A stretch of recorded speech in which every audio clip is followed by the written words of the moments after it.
Καλησπέρα και καλώς ήρθατε σε ένα ακόμα βιντεάκι. Λοιπόν, στο σημερινό βιντεάκι θα δούμε πώς μπορούμε να φτιάξουμε ένα απλό zoom effect χρησιμοποιώντας απλή HTML, CSS και λίγο JavaScript. Πάμε λοιπόν να το δούμε. Πριν ξεκινήσουμε, θα ήθελα να κατεβάσετε ένα extension στο Visual Studio. Λοιπόν, το οποίο extension είναι αυτό εδώ πέρα, το Live Server. Αυτό θα μας βοηθήσει αφού ολοκληρώσουμε τη δουλειά που έχουμε να κάνουμε, έτσι, να δούμε τι ακριβώς έχουμε φτιάξει. Και επίσης έχει το καλό ότι κάθε φορά που κάνουμε save με κάποια αλλαγή, αυτό ανανεώνει αυτόματα τη σελίδα μας, έτσι ώστε να δούμε άμεσα την αλλαγή που κάναμε. Αφού λοιπόν το κατεβάσετε, πήγετε σε ένα σημείο στον υπολογιστή σας. Εγώ στη συγκεκριμένη περίπτωση βρίσκομαι στην επιφάνεια εργασίας και έχω φτιάξει τον φάκελο Zoom Effect.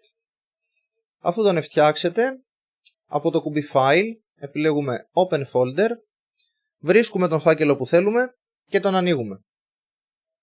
Όπως θα δείτε, έχω κάνει ήδη μια προετοιμασία. Μέσα έχω φτιάξει τον φάκελο Images και έχω τοποθετήσει την εικόνα μου. Μπορείτε να κάνετε ακριβώς το ίδιο. Βέβαιως μπορείτε να την βάλετε και μέσα στον αρχικό φάκελο. Αλλά για λόγους οργάνωσης, εγώ προτιμώ να έχω ξεχωριστό φάκελο για τις εικόνες μου. Για να φτιάξουμε το Zoom Effect θα χρειαστούμε, όπως είπαμε, τρία αρχεία. Το πρώτο είναι το index.html. Το δεύτερο είναι το script.js και το τρίτο είναι το style.css. Πάμε λοιπόν να ξεκινήσουμε με το index. Γράφοντας θαυμαστικό και πατώντας ένα tab, μας προσυμπληρώνει το Visual Studio μια πολύ βασική δομή η οποία χρειάζεται για να δουλέψει το HTML, απλά για να μην καθόμαστε να το γράφουμε με το χέρι. Αρχικά μπορούμε να έρθουμε να αλλάξουμε τον τίτλο, να τον κάνουμε Zoom Effect. Και ακριβώς από κάτω θα χρησιμοποιήσουμε ένα link tag με το οποίο θα συνδέσουμε το style.css αρχείο μας με το HTML αρχείο μας. Αυτό το κάνουμε έτσι ώστε να διατηρήσουμε τον κώδικα του HTML πιο καθαρό και να μην έχει μέσα κώδικα που θα διαμορφώσει το στυλ μας αργότερα. Οπότε τον κώδικα αυτόν θα τον βάλουμε μέσα στο style.css και θα καλέσουμε το αρχείο το οποίο είναι υπεύθυνο για τη συγκεκριμένη δουλειά.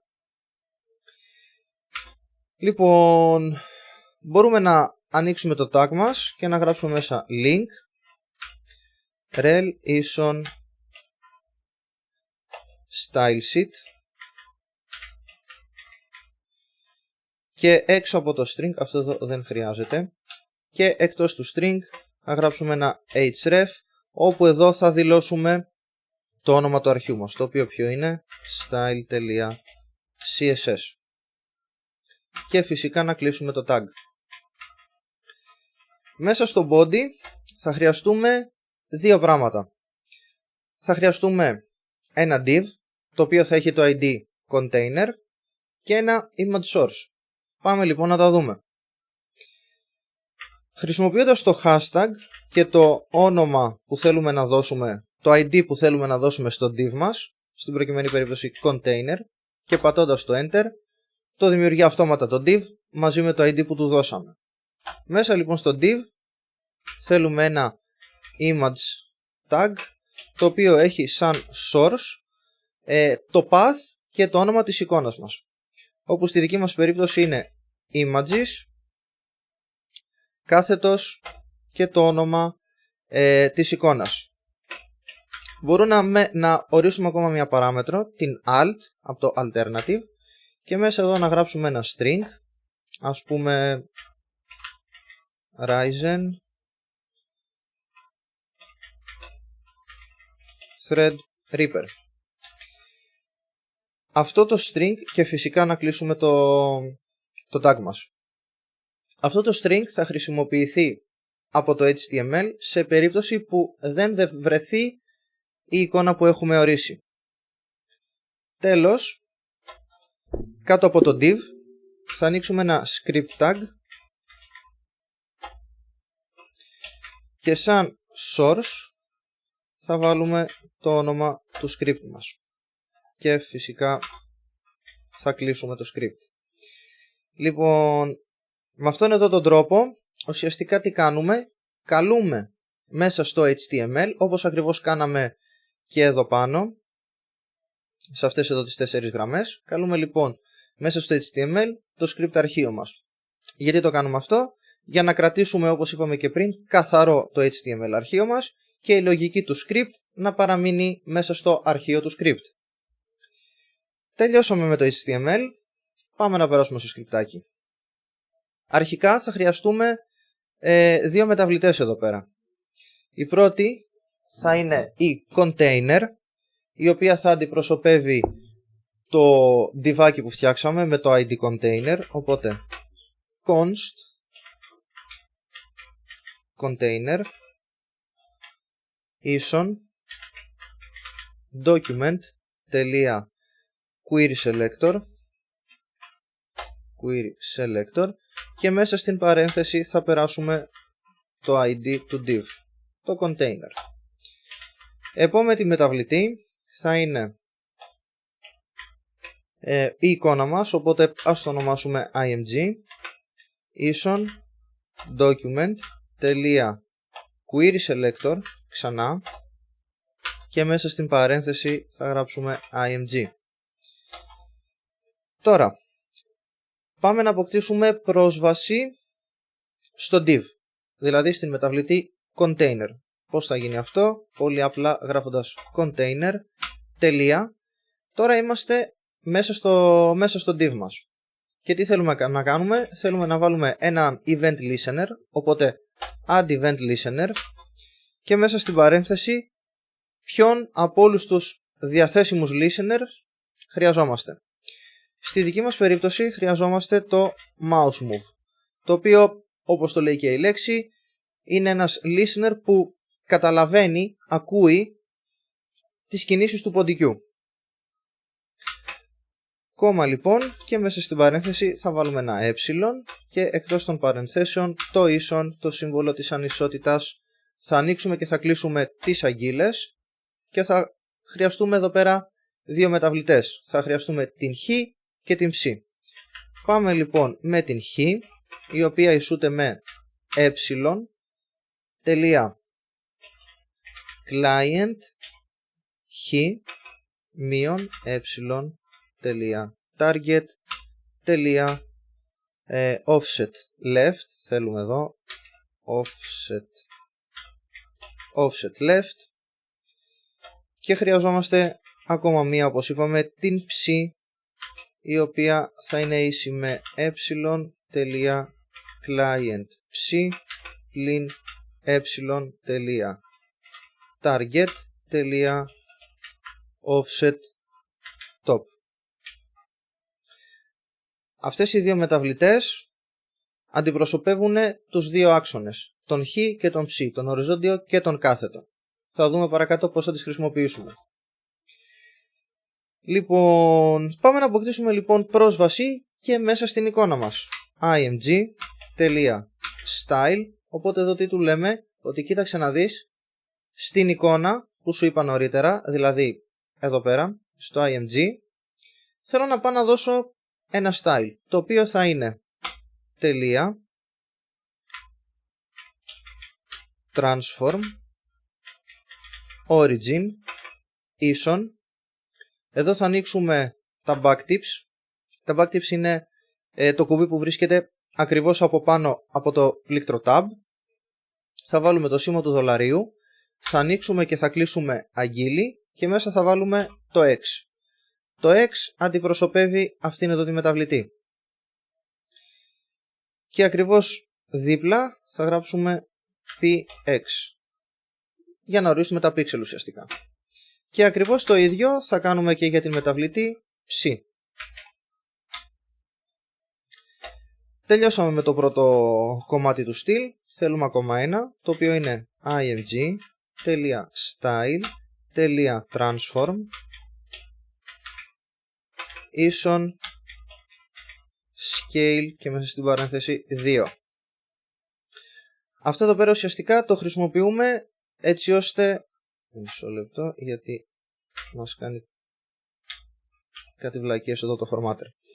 Λοιπόν, αυτό λοιπόν όπως είπα το χρησιμοποιούμε έτσι ώστε να ζουμάρουμε την εικόνα που θέλουμε. Και αυτό πότε θα συμβεί όταν το ποντίκι θα κινείται εντός της εικόνας. Τώρα, πάμε να δούμε τι θα συμβαίνει όταν το ποντίκι βγει εκτός της εικόνας. Οπότε, container.add.event_listener. Βέβαια, σε αυτή την περίπτωση θα χρησιμοποιήσουμε έναν άλλον listener, ο οποίος είναι ο mouse leave, παρενθέσεις. Αυτή τη φορά την παρένθεση θα την αφήσουμε κενή, δεν θέλουμε να περάσουμε κάτι μέσα. Οπότε, ίσον το σύμβολο της ανισότητας και οι αγγείλες. Και μέσα, image.style.transform origin ίσον center.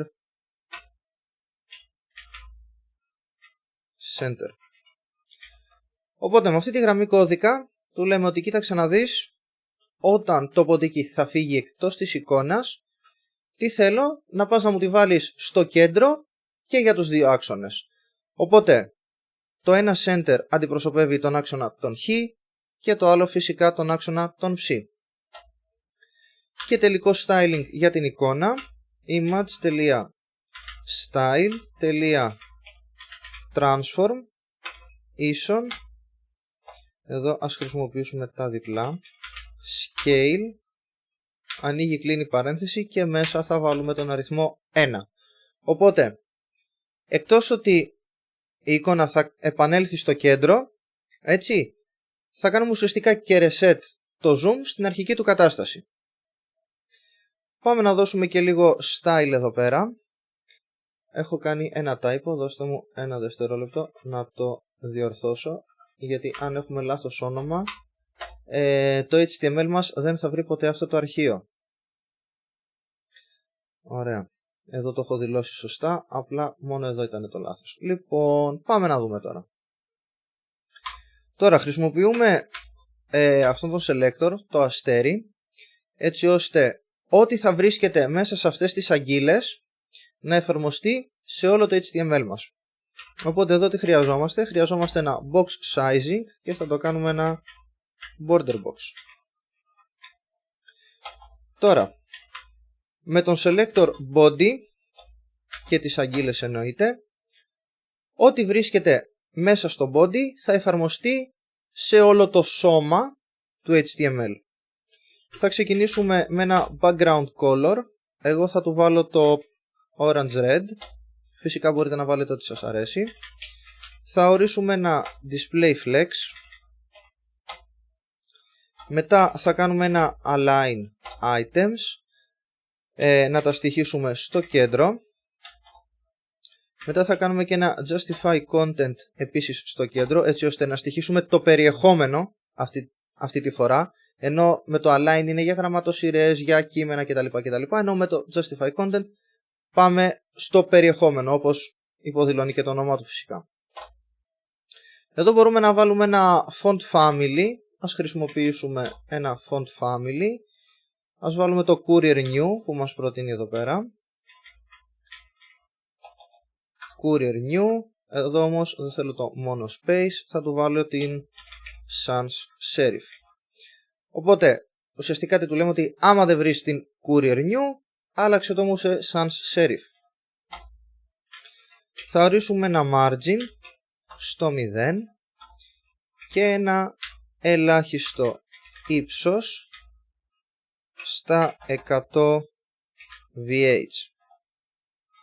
Λοιπόν, εδώ πέρα για κάποιο λόγο το formatter δεν βάζει το ερωτηματικό και γκρινιάζει όλο το υπόλοιπο. Λοιπόν, Τώρα πάμε να δώσουμε λίγο στυλ στο div μας. Θυμόμαστε ότι το div έχει το ID container. Οπότε, χρησιμοποιώντας το hashtag container, θα δώσουμε το ίδιο στυλ σε οποιοδήποτε στοιχείο έχει το ID container. Στην περίπτωσή μας το μοναδικό τέτοιο στοιχείο είναι αυτό το div, αλλά σε οποιαδήποτε άλλη περίπτωση, είτε είχαμε 4, 5, 6, 106 στοιχεία με το ID container, θα έδινε ακριβώς την ίδια μορφοποίηση. Εννοείται ότι αυτό για να δουλέψει πρέπει να είναι ακριβώς το ίδιο το όνομα, οπότε για να είμαστε σίγουροι ας το κάνουμε ένα copy-paste και μέσα πάμε να του πούμε ότι θέλουμε box shadow 3 pixel επί 3 pixel επί 4 pixel και πάμε να ορίσουμε και το χρώμα RGBA. Εντάξει, αυτό εδώ βάζει τα δικά του, αλλά εγώ απλά θα το κάνω μαύρο και για να γίνει μαύρο απλά βάζουμε όλες τις τιμές στο 0 και εδώ πέρα αντί για α ας το βάλουμε 0,3, γιατί όχι. Μπορείτε ελεύθερα να παίξετε με τα χρώματα, εννοείται. Λοιπόν, πάμε να δώσουμε ένα ύψος 500 pixel. Πάμε να δώσουμε ένα width, ένα μήκος επίσης 500 pixel, έτσι να το κάνουμε τετράγωνο. Και πάμε να το πούμε και ένα overflow hidden.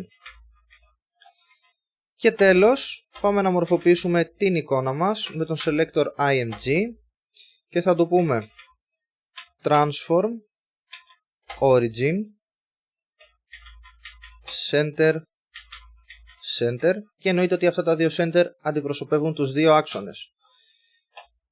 Μετά θα του πούμε ένα object fit cover, αυτό που προτείνει, και θα του πούμε ένα height 100% και ένα width 100% επίσης. Κάνουμε ένα γενικό save σε όλα για να βεβαιωθούμε ότι είναι ok όλα. Μπορούμε να έρθουμε εδώ στο file και να βρούμε την επιλογή save all. Ok, εμένα είναι γκριζαρισμένη γιατί δεν έχει κάτι να κάνει save ουσιαστικά. Λοιπόν, πάμε λοιπόν να δούμε αυτό που φτιάξαμε. Σε περίπτωση που βάλατε το live server, το extension που είπαμε, κάτω εδώ θα βρείτε ένα κουμπάκι που λέει go live. Το πατάμε και θα μας ανοίξει ένα παράθυρο για να δούμε αυτό που φτιάξαμε. Λοιπόν, τώρα στην περίπτωση τη δικιά μου, απλά θα δείτε ένα incognito, το οποίο είχα ανοίξει λίγο νωρίτερα. Οπότε σε αυτή την περίπτωση, ας πούμε ότι θέλετε κι εσείς ένα incognito ή οτιδήποτε, ή το ανοίξετε κανονικά με το κουμπί και για κάποιο λόγο το κλείσατε, μπορείτε να ανοίξετε λοιπόν μια νέα καρτέλα, ένα νέο παράθυρο, ό,τι θέλετε, και να έρθετε πάνω εδώ στη γραμμή των διευθύνσεων και να γράψετε το εξής: localhost άνω και κάτω τελεία 5500 και πατώντας το enter εισερχόμαστε στην δημιουργία μας. Όπως βλέπετε έχουμε εδώ πέρα την εικόνα και μόλις πλησιάσουμε το ποντίκι μέσα, δεν δουλεύει, κάποια χαζομάρα έχω κάνει, για πάμε να δούμε. Λοιπόν, για να δούμε, το πιο πιθανό είναι ότι κάτι μου έχει ξεφύγει εδώ πέρα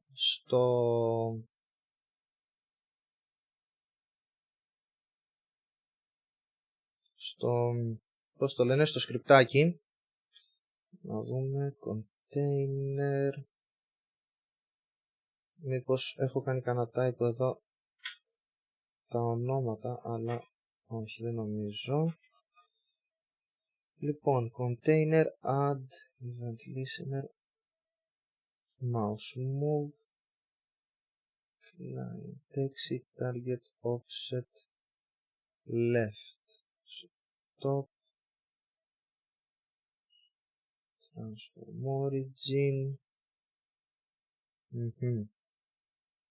Λοιπόν, κάτσε μισό λεπτό να το εντοπίσουμε τι στραβό συμβαίνει. Λοιπόν, όντως το πρόβλημα, όπως μπορούμε να δούμε, είναι μέσα στο σκριπτάκι και πιο συγκεκριμένα στην πρώτη γραμμή. από λάθος έχω χρησιμοποιήσει την document.querySelector, ενώ δεν θέλω την querySelector, γιατί ουσιαστικά τι θέλω να αποκτήσω πρόσβαση μέσα στο ID container, οπότε χρειάζομαι την getElementById. getElementById. Αυτό ήταν το λάθος, αυτό ήταν σίγουρα ένα λάθος. Για πάμε πίσω στον browser να δούμε αν θα δουλέψει ή αν έχω κάνει και τίποτε άλλο. Ας κάνουμε και ένα refresh έτσι για να είμαστε σίγουροι. Ναι, όπως βλέπετε αυτό ήταν όντως το λάθος. Ερχόμενος λοιπόν μέσα εδώ, κάνω το zoom και κουνάω το ποντίκι και βλέπω την εικόνα ζουμαριστή.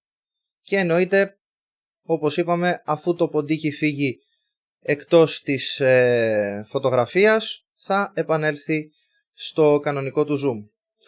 Λοιπόν παιδιά, αυτό ήταν το σημερινό βιντεάκι. Σας ευχαριστώ πάρα πολύ που με παρακολουθήσατε. Ελπίζω να ήταν βοηθητικό. Θα τα πούμε την επόμενη φορά. Bye.